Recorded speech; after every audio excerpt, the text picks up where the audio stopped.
Well, it's 6:30, so I'm going to go ahead and get started. I realize that there might be some people that are still coming in, but I do want to make sure to respect everyone's time, especially the ones that are here and ready to go.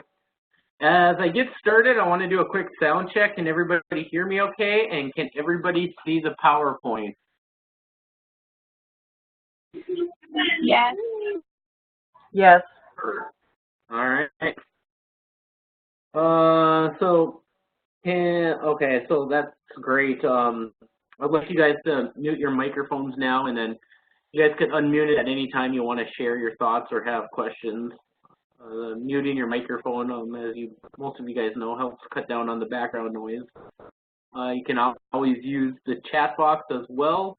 I do like you guys to share through via audio, just because it's more of an engaging lesson when people are talking, not just in the chat box. I will also be sharing your questions and answers to the rest of the class who cannot make it tonight, because the recording will not be able to show the chat box too as well.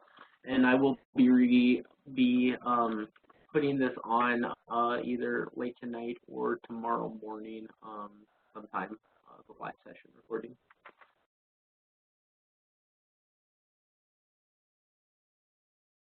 All right, so good evening everyone, and welcome to our second live session module.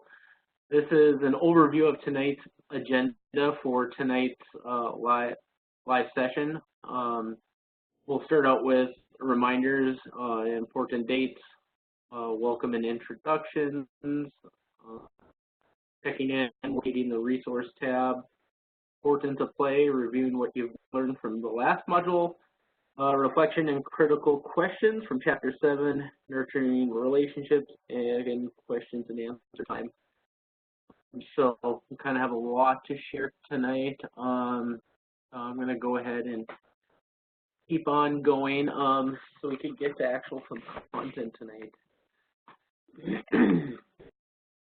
Reminders and important dates. Please review the course calendar. Assignments are due by 11:59 Central Standard Time every Sunday. I know that there's a few of you guys that are struggling to make sure to get to that deadline. If you are struggling, please let me know so I could help you get to that deadline, or see what kind of barriers you guys are having to make sure you guys succeed. Initial discussion posts are due every Tuesday, so tonight at 11:59 p.m. Central Standard Time, your initial discussion is due. So just want to make sure that you guys are reminded of that as well. Excuse me, guys, I do have a cold, so if I cough a little bit, I apologize. I do have some kind of crud going on, so I'm not really sure where I got it, but I do apologize for that. Discussion responses to peers are due by 11:59 p.m. Central Standard Time every Saturday. And then we will have our third and final live session next week on Wednesday, December 4th. It's a little bit different than Tuesdays, so just a reminder, it will be December 4th instead of December 3rd, just because I will be traveling back to Colorado. I am currently in North Dakota right now. And then don't forget that to work on your journal this week, it is due next week in Module 5. You should be writing one journal entry each week. And then this week's area of focus is how educators impact positive self-esteem.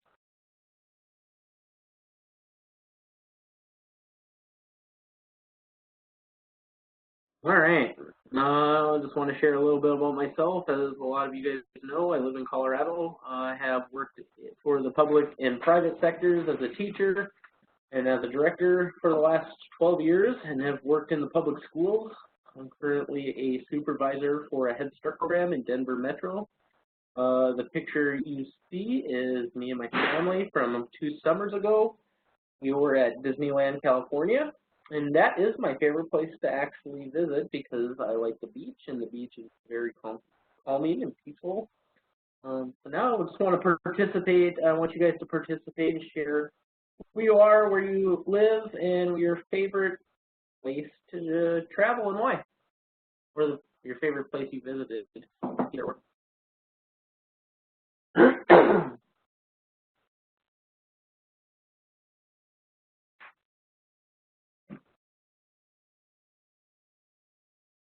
I'm not sure if you,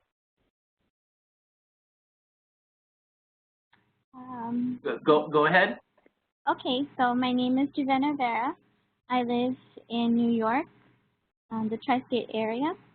My favorite place to visit is my parents' home country in Ecuador, and more specifically the mountain regions or the hills, to go hiking in the hills, to be in nature. That's my favorite activity, I guess. Nice. Hmm. So you probably don't get that too much in New York, huh? Well, yeah, we can go to the park, but it's mostly flat. Yeah, no mountains there, huh? No. You go a little east. Well, welcome, Javina. Thank you.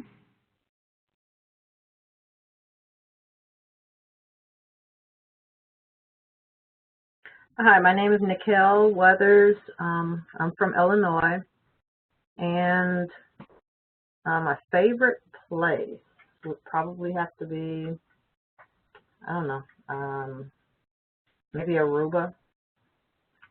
Um, beautiful scenery, and the people there are very nice and relaxing, and it's warm. Thank you for sharing, Nikhil.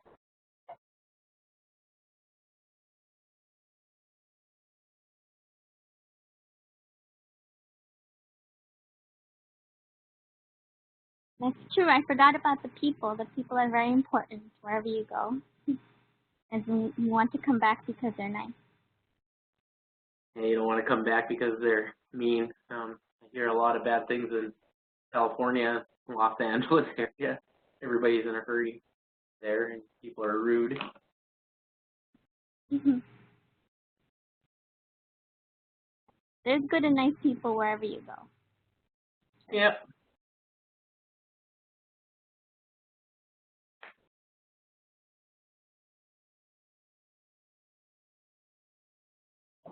Hi, my name is Karen. I'm from Miami, Florida.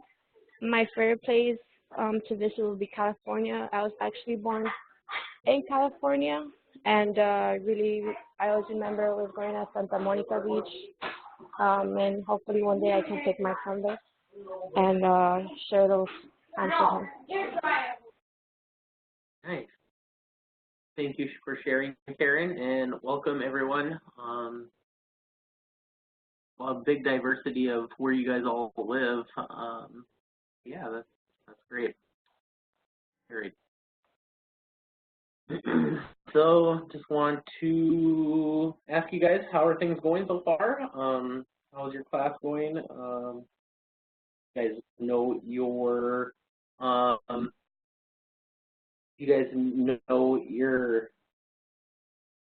grades to this point, and are you guys reading the announcements each week? One of the biggest things I have to really say is just making sure that you guys are reading the rubrics too as well. Kind of a guideline of how to, score yourself so you know what exactly I'm looking for in your assignment.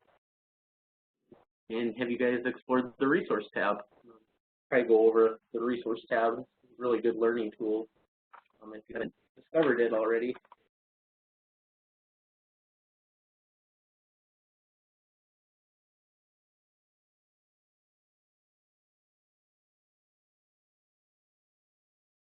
And do you have any week 4 reactions? If you are viewing this online, please answer the questions below in this classroom session, and then whoever's here, here for you guys. So for me, it's going okay, and pretty good so far. Only thing is I'm surprised is how much faster this class seems to be going than my first class, because this is my second class at Rasmussen on that. And yes, I've been reading the announcements, and I discovered the APA formatting on the resources tab in my first class. So that was hard, kind of hard to get used to for first class. But yeah, pretty good. Yeah, I don't teach this class very often, but when I do, I'm really surprised of how much work is in this class. I don't make the assignments or anything. That's kind of a college policy that they give you so many assignments. With that, the only thing I really do is put the rubrics in. But yeah, there is a lot of assignments. Find it always constantly grading different things. So. Yeah, the time crunch is the most difficult part, or challenge, I guess. Yeah, definitely. But the assignments themselves are usually enjoyable, or at least interesting for me. Well, that's good to hear. The reflection that is due next week, that I think is worth, I don't quote me on this, but I think like 12% of your grade. So just want to make sure that everyone, make sure that they get on it, and they're doing that each week. So they're not scrambling at the very end of the week, next week, to try to do 4 of them.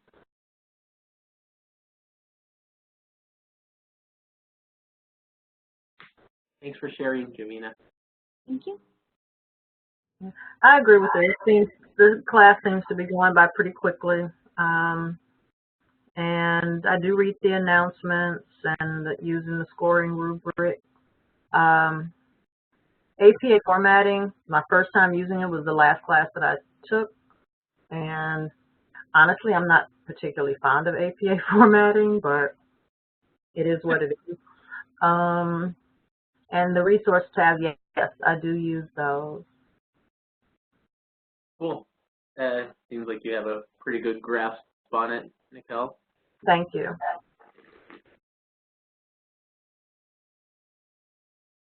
For me, the class is going well so far. Still trying to manage my full-time job with my son and homework. I have gone through all the announcements for each week, as well as the scoring rubric. The APA format at first was kind of complicated, but with my first class that I had, it kind of helped me understand a bit more about the APA format. Sure. And I will show you, I believe, where you could find the APA formatting. Well, I don't know if I have that actually on here. But you could go to your resource tab and see, just Google for APA formatting, and it should come up. Usually with this, it's just a lot of APA formatting is talking about a cover page. Which, yeah, it is kind of annoying. I'm not going to lie. But, yeah, it is the college policy with it. But, yeah, if you do have further questions with that, just let me know. And if you need more help or anything specifically, just, feel free to email me, text me. Calling, I don't answer usually calls unless it's I'm available, but I am on break right now. I will probably be more apt to answer any phone calls or for questions that you may have.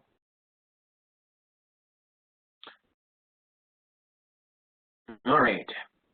How do I get to the resource tab? I didn't know if I actually had this in here, but I guess I do.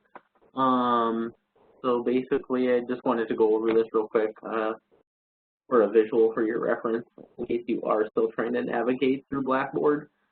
So here's how you locate the resource tab. First, you want to click on your class, and then in the top right of the page, it will say Resources. You want to click on that tab. Once you have clicked on that tab, a page like, back. a different page would show up with a page will show up where you can navigate and find the APA formatting and all of the other resources Rasmussen College has to offer, including the library resources. And then you will find the APA guide in a new window that will provide you with all the tools that you will need for correct APA formatting. So yeah, if you have any questions about that, just email me specifically so I know what you're trying to ask. Because right off the top of my head right now, I probably wouldn't be able to answer it with APA formatting unless I actually looked at it.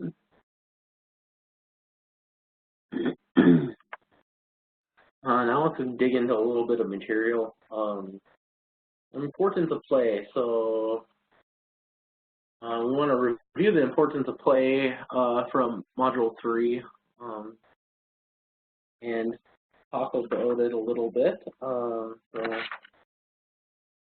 having said that, you know, enjoyable, what should importance of play look like? It should be enjoyable, open-ended, free, meaningful, timely, and involved. The question asked is what factors would make play less enjoyable? I know for me, teachers correcting a child's work or when the adults in the environment are not available to scaffold peer conflicts and interactions, or when children are not offered authentic learning material that can be applied to their experience. Always saying no and giving no reason behind it. Sometimes I find my teachers doing that, which I don't really like them to do that because that is not best for child development, as you guys probably know. So yeah, having said that, what factors would make play less enjoyable? And if you're viewing this online, I don't actually have the question in front of you. That's one of the questions you will have to answer. But yeah, what makes play less enjoyable for children? Too many rules, too many restrictions. Say that again, Nikhil. I'm sorry. Too many rules and too many restrictions. Yeah. Too many rules. You want to elaborate a little bit on that? In other words, telling them they have to play with a certain toy a certain way, and in other words, it's not open-ended. It's very much teacher-driven.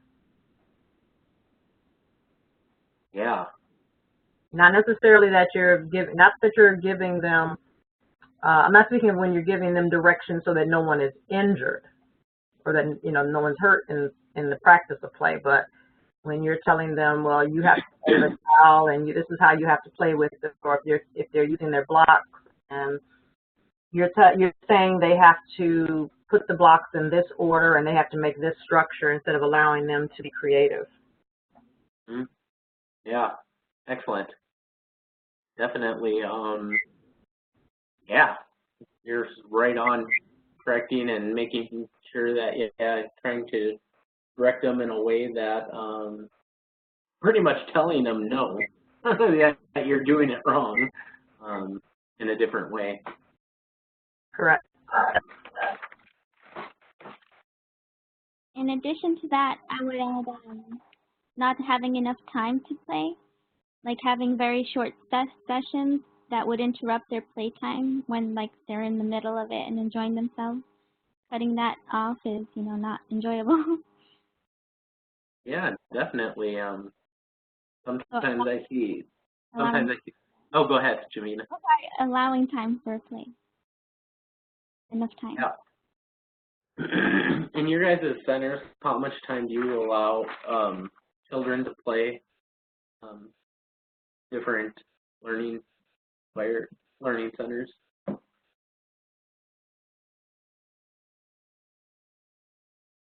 It varies.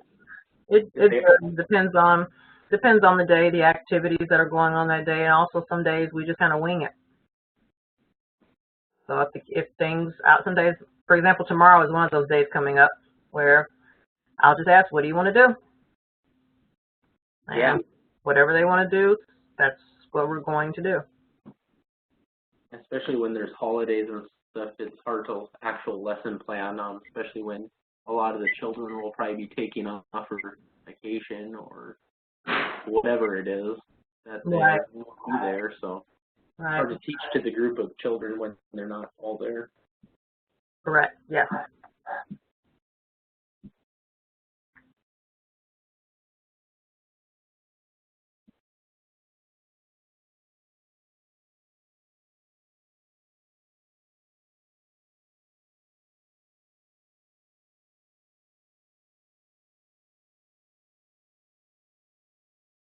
All right. Uh-oh. So anything else that you guys want to share for Module 3? I mean, you know, child's play should be enjoyable, and for it to be enjoyable, it should be open-ended, free, and meaningful. I know in our program, we allow children an hour and 10 minutes for free time. We do have a very structured program because it is a Head Start, because there's different things and regulations that we have to do in order for to get funded by the government, which includes like snack, morning snack, which has to be at least 20 minutes because we get our food funded from CACFP. Basically, it's just a food program, and we also offer lunch and then snack before the children go home. And then there's a structured nap time, but we do end our day. We start at 8:30 or 8:20 and end at 3:20. So, and then putting in nap time and then recess. Feel like they don't get a lot of stuff just because they're seems like they're constantly eating. I always make a joke to my supervisor that I don't think they eat a lot of during the day, but just because of how the program is funded, we do have to offer that. Nutrition is a big thing in Head Start.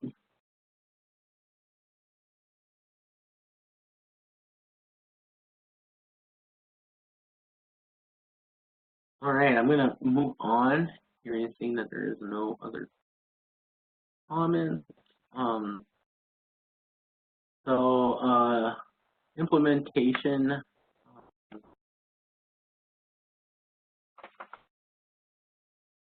We have the implementation of,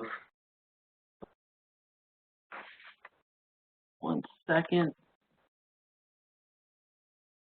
for Module 3. Another thing I wanted to go over is, you know, we said what factors make play less enjoyable. So another thing is what factors might restrict play. You know, play does become restricted, like a lot of you guys shared, when children are directed to a specific interest area, that Nikhil, that you actually said, and are rotated on a time schedule, or when material and toys must stay in one interest area, and blocks must be in the block area, and books must stay in the book area.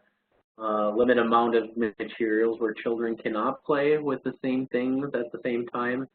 It can also be constricted when there is a rigid daily schedule. Many transitions between activities in a short amount of time for free play.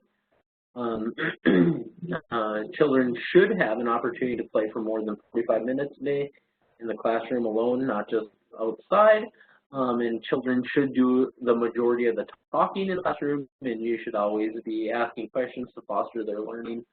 I know a lot of time that I hear a lot of the teachers talk, and I don't actually see a lot of the children actually talking, but I really think that children should be the ones that are mostly talking, and basically, you know, as teachers, we just make sure that we facilitate and ask those open-ended questions for higher level of thinking to make their brains think critically to help those problem-solving skills. So you guys pretty much answered the implementation of Module 3. And remember, if you are doing this online, questions are what factors would make play less enjoyable and what factors might restrict play. Basically, I think it kind of goes hand in hand. That's kind of almost like the same question. So, you guys, Karen, do you have anything to add along the line? We'll probably try and participate with the children, ask them like if they're doing a play, what part you can make. Probably also change activities. Maybe having the same activity constantly kind of boring for them. Having let them have their curiosity, their creativity, and all those things.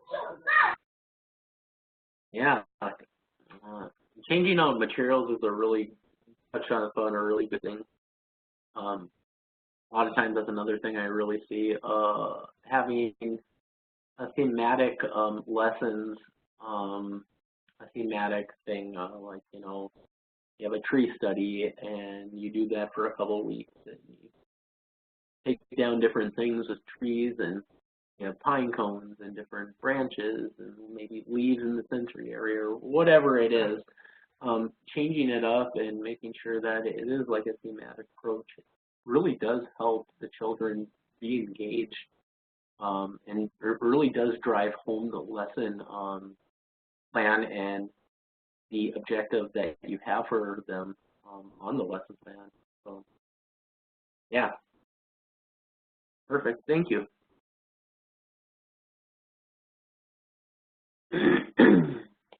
So, reflection and critical questions from Chapter 7. Wanted to take a little moment and wanted you guys to share what has impacted you the most so far in Chapter 7. You are learning about establishing effective environments for young children. You know, with that in mind, thinking about your own teaching practices, I want to talk about the question 1 here. So it says, think about and discuss ways learning environments affect children's behavior, relationships with peers, and academic performance. And the next question on that is, what do you see as the most important element in the environment and why? For me, working in early education for a while, and having a 3-year-old, going to be 4-year-old this week, child, I don't think there is really a right answer, but I do believe the teacher is the one who does need to bring in the child's home and culture into the classroom, so transitions into the classroom become a lot smoother. You probably already do this already, depending on program policies. You can ask the family to bring in photos of their child at home, doing the things that they typically do with their parents and other important adults in their lives, and posting the pictures at their eye level to acclimate to the learning environment. So, you know, having that does really help know that, you know, mom and dad are still here. You know, they will pick you up at the end of the day, and kind of, you know, fits into culture too. You know, there's other things that you could do, like, you know, sharing a different dish if there was like a potluck or something. Different things you could possibly do. So yeah, What are, think about and discuss ways learning environments affect these three things: children's behavior, relationship with peers, and academic performance. If you are viewing this online, please answer this in paragraph format. Well, I learned that, sorry, there's like No, you're fine. okay. I get it. That the learning environment is part of the curriculum, and so basically the way you set up the room really affects children's behavior, like having like the noisy learning centers close to each other and away from the quiet reading centers or cozy centers, or like the art center, and so that, you know, children can learn or play like without getting on each other's nerves or, you know, bothering each other with noise. And yeah, and things about having like artwork on at their eye level and not having too many like jarring colors to have it more home-like would be so that they feel more comfortable, stuff like that. Sure, yeah. I mean, that's one thing I see a lot of teachers do. Step on a good important thing. Sometimes rooms are just so much. There's just so much in there. It's overstimulating for children, which makes them really the anxiety really Too triggers. much going on, Yeah, and I think that one of the things I say to my teachers at my center is the learning can begin once the child feels safe. If the child's not safe physically or emotionally, they're not going to learn anything. So once you establish that, then the learning could actually happen. So, you know, you go back and you think, what does that look like? And it's about making sure that you accommodate to those things and bring in their culture. And like you said, not having so much stuff that's overstimulated. You want to kind of resemble what they have at their house, so it would be an easy transition. Or then the opposite would be too much open area that would encourage running. Yeah. It has to be a balance. Yeah, definitely making sure that you have those running lanes executed in a way that it is, you know, just so you just don't want to make sure that there's no huge running lanes, or else that could be a physical problem if the child gets hurt. Yep. Thank you for sharing. Thank you. I agree. The colors play a large part because colors, well, not just in children, colors stimulate even adults, or they have a reaction to different colors, whether it stimulates them or whether it calms them down. So definitely the colors of the environment, the organization of the environment, and it affects the relationship with the peers if the environment is too confining or they're in too close proximity, then they don't have a chance. They're not able to interact with each other in while having their own space. So when they're right up on top of each other, then they sometimes become more aggressive and they become it's more of a chance for them to start to fight because they feel like they don't have their own space.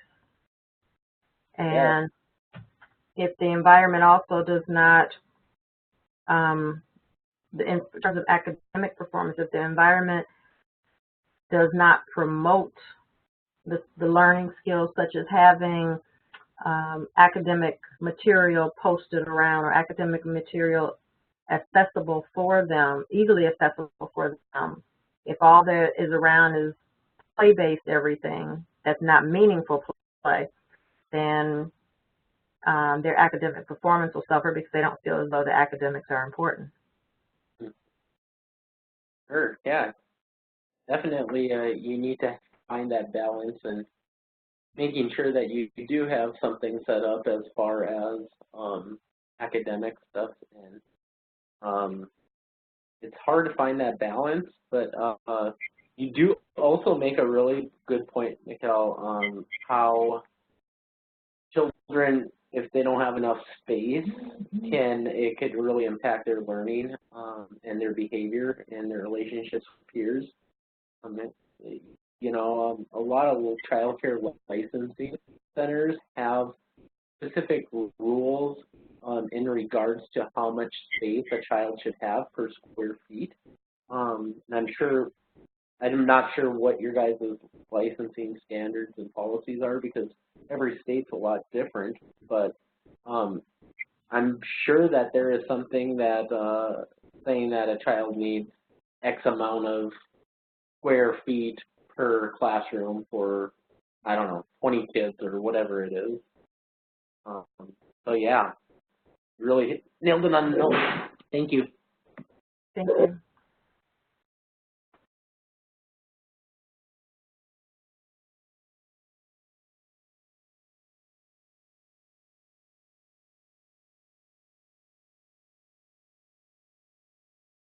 Karen, do you have anything to add? No, I definitely agree with what they say. Giving the children space, try to understand that all children learn in different ways. We all don't think the same way, so respecting their boundaries. Yeah. All right. Cool. Yeah.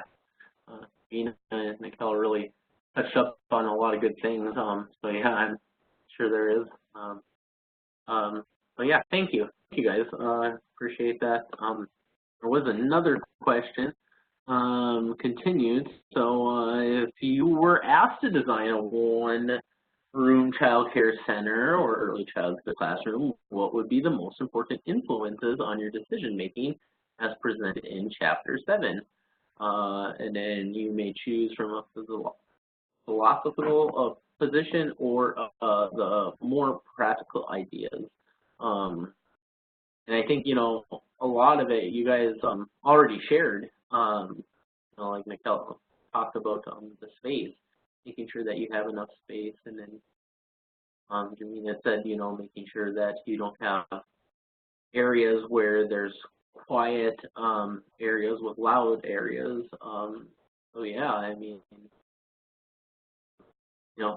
and if you're viewing this online, please make sure that you answered this question too as well. It's a little bit redundant, but yeah. Do you guys have anything? I have some. Yeah, go ahead. So this whole topic to me, so something that, really struck a chord with me was having a culturally appropriate practice in that, in the form of having pictures of the family in the classroom so that the children can see it and feel a sense of belonging. And, that's something that I never experienced in my own childhood, school, or whatever. So I think that's something that I would implement. That's great. I'm glad to hear that. You would take something away from that. I do think that including your culture is huge, and not even just pictures, but the stuff that you guys do in your culture, the way you guys dress, what you eat, Right. It's really, really, really important. I mean, we had pictures of the whole group, the whole classroom, but not from like outside the classroom. So like that. Thank you for sharing.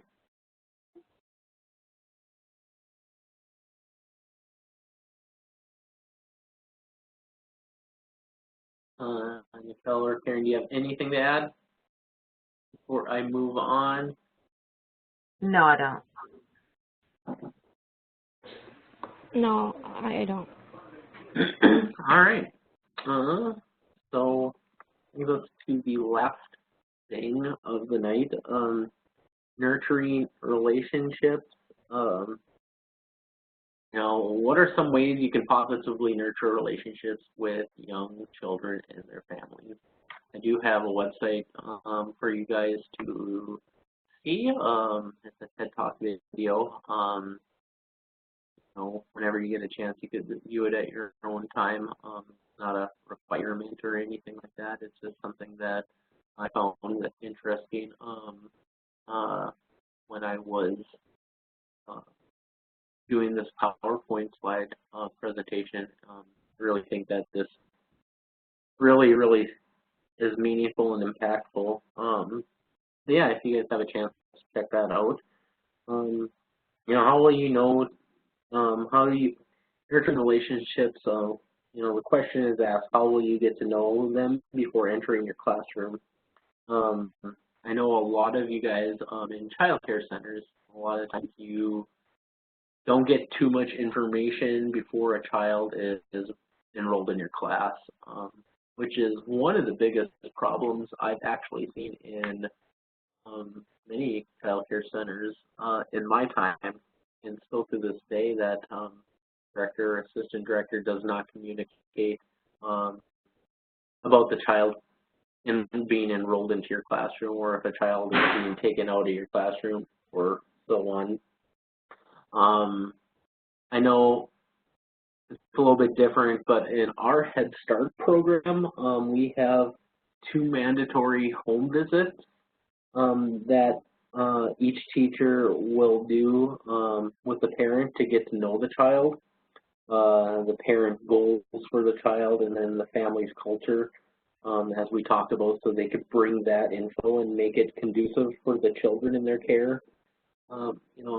Having said that, what are some ways you can possibly nurture relationships with young children and their families? I know Jamina said, the pictures is a big thing for her. What else? What else can you guys do to make sure you know how to best support the family and their child goals?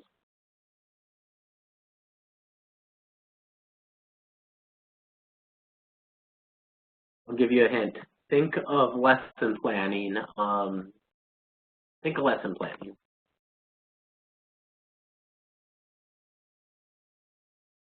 Do you mean like a parent? Yeah, parent participation would be great. I mean, there's so many different avenues. Volunteer. Yeah, that could be a positive nurturing relationship with young children and their families.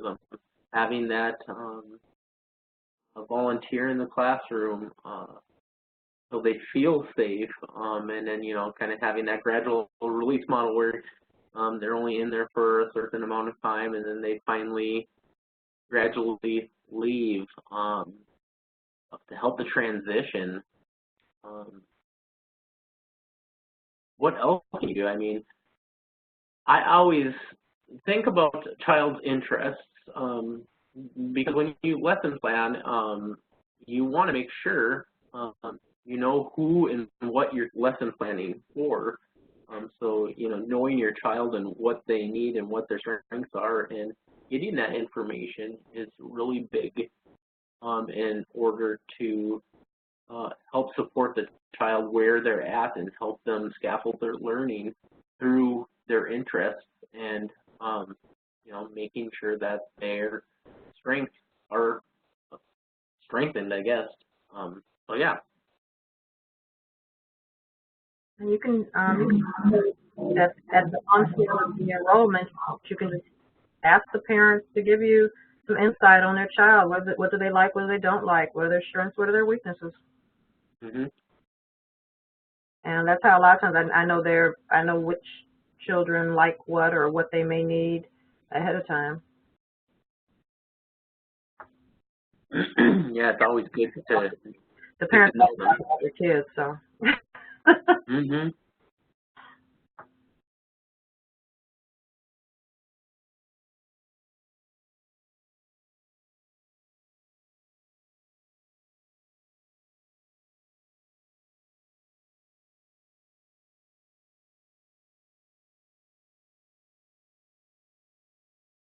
Well, I guess I could add that since parents are the experts on their kids and they're the first and foremost authority on them, I would include them in any decision-making process that involves their kids.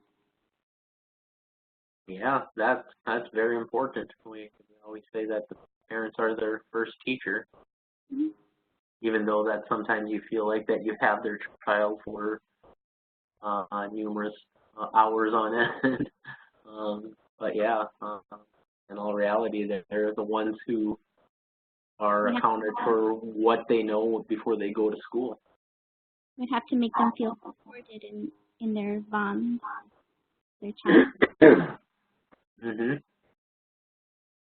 You can also host outside activities and invite the parents, say maybe on an evening, maybe you have some type of activity where the parents come in and maybe they can have a snack or a light dinner and watch the kids as they interact with their other friends, or maybe they can interact with the kids with their other with the other parents, or if you have a particular topic in mind, maybe there's something you might want to bring in someone to talk about nutrition or something.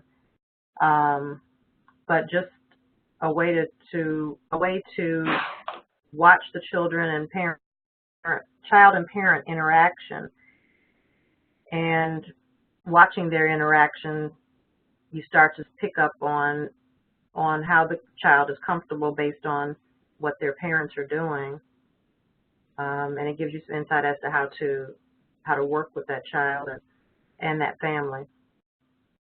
That's really good, Nicole. Yeah, definitely.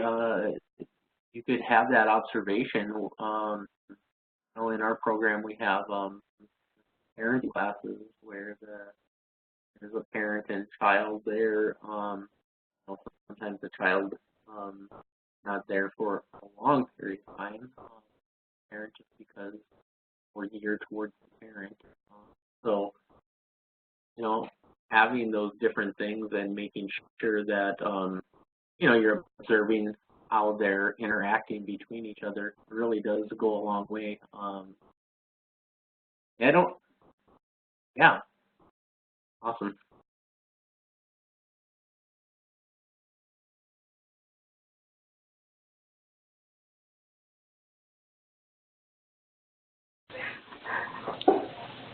I would have to probably say, like, before any classes start, probably try to do like an open house to give information to parents, and if they have any information that they want to give you about the child. For example, with my child, he has autism, so I always let my his teachers know that he has autism, and like sometimes he does throw some tantrums, so they try to be a bit more patient with him. Also, like with kids, in order to build their relationship, probably try to show that you're interested in their activities and that you're going to be there for them. Like if you do a one-on-one time, try to just focus on them. Don't do don't do two things at a time, because you're actually not focusing on the child, and that's not going to help building a relationship with them. Yeah, very good, Karen. Open house is a really good way to get to know a child, and then, like you said, Michelle, could be another way that you could see the interaction between child and family. Try to get to know them and get them a lot better. Yeah, it's funny that you mentioned that, Karen. My little girl, she has autism as well. So get that you really want to make sure that you tell the teachers as much information as possible, because a lot of the time the routine does get broken. Fits do happen, and it can happen and last for a long time. Yeah, it is really good, and basically it comes down to that keyword relationships, making sure that you have that relationship with each child and their family, so you could best support them. the way that is best for each child, because you know they're all different and they all have different dynamics and different family situations. So yeah, and once again, if you are viewing this online, please make sure to respond to this question too as well. You guys have any other questions regarding or comments with nurturing relationships?